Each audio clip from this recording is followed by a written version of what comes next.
కల్వకుంట్ల కవిత తీరు తండ్రి కేసీఆర్ కు తలనొప్పిగా మారుతోంది.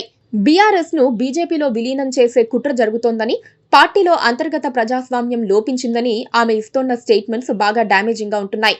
తండ్రిని ప్రశంసిస్తూనే పార్టీ వర్కింగ్ ప్రెసిడెంట్ అయిన కేటీఆర్ పట్ల ఆమె పరోక్షంగా చేస్తోన్న విమర్శలు క్యాడర్ కు మింగుడు పడటం లేదు. చాలా మంది నేరుగాను ఫోన్లలోనూ తమ ఆవేదనను కేసీఆర్ తో పంచుకుంటోన్న వేళ ఆయన కూడా కాస్త ఆందోళన చెందుతున్నారు. ఈ విషయంపై హరీష్ రావును ఆయన పలుమార్లు తన వద్దకు పిలిపించుకొని మాట్లాడారు. బీఆర్ఎస్ లో ట్రబుల్ షూటర్ గా పేరున్న హరీష్ మాత్రమే ఏదైనా చేయగలరన్న విశ్వాసం కేసీఆర్ లో ఉన్నందునే ఆయన ఆ దిశగా అడుగులు వేశారని చెప్పక తప్పదు. పార్టీలో కీలక నేతలతో కూడా ఆయన మాట్లాడుతున్నారు. కవిత ఇప్పుడు బహిరంగంగా ఏమన్నా అంటే ఆమె మరింతగా రెచ్చిపోయే ప్రమాదం ఉందని హరీష్ రావు మామ కేసీఆర్ దృష్టికి తీసుకెళ్లారు. ఆయన సలహా నచ్చడంతో కేసీఆర్ తన పార్టీ క్యాడర్ కు ఒక సందేశం రూపంలో పంపారు.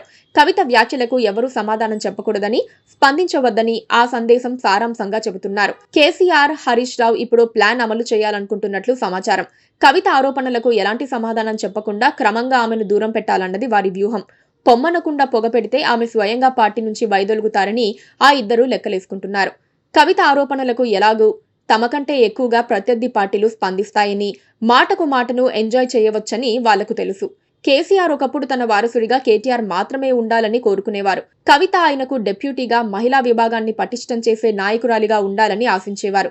హరీష్ రావును అన్ని విధాలుగా వాడుకున్నప్పటికీ ఆటలో అరటిపండులా, చేతికున్న ఆరో వేలులా ఉపయోగిస్తున్నారన్న ఆలోచన కూడా జనంలో ఉండేది. నిజామాబాద్ లోక్సభ ఎన్నికల్లో ఓడిపోయిన తర్వాత కవిత సమర్థతపై కేసీఆర్ విశ్వాసం సన్నగిల్లింది. ఎన్ని వసతులు, ఎన్ని ఆర్థిక వనరులు అందించినప్పటికీ ఆమె గెలవకపోవడంతో కవిత రాజకీయ భవిష్యత్తుపై కేసీఆర్ కు విశ్వాసం సన్నగిల్లింది. అయినా కూతురుపై మమకారం తగ్గక పార్టీలో కీలకంగానే ఉంచారు. ఈ పరిస్థితుల్లోనే ఢిల్లీ లిక్కర్ స్కామ్ లో కవిత పేరు బయటకు రావటం, పార్టీలోనూ ఇష్టానుసారం వ్యవహరించడంతో ఆమెను కాస్త దూరం పెట్టడమే మంచిదన్న ఫీలింగ్ వచ్చేసింది. ఆ సంగతి అర్థం చేసుకునే కవిత ఇప్పుడు కేసీఆర్ పేరు చెప్పకుండా పార్టీ మీద రెచ్చిపోతున్నారు. కేసీఆర్ ఇప్పుడు కీలక నిర్ణయం తీసుకోబోతున్నారని సమాచారం. పార్టీలో హరీష్ రావుకు ఫుల్ ఎలివేషన్ ఇవ్వబోతున్నారని తెలుస్తోంది.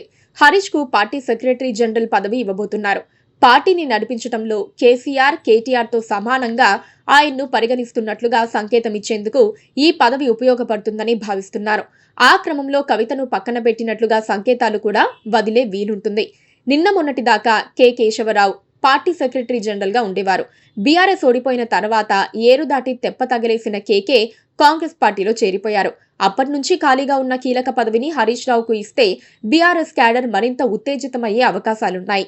ప్రస్తుత అంతర్గత సంక్షోభం నుంచి పార్టీని బయటపడేసినట్లు ఉంటుందని కూడా అంచనా వేసుకుంటున్నారు. కాకపోతే దానివల్ల కలిగే ప్రయోజనాలేమిటి, నష్టాలేమిటి ఇప్పుడే తెలియవు. Please subscribe to KTV Telugu. KTV Telugu. KTV Telugu. KTV Telugu channel.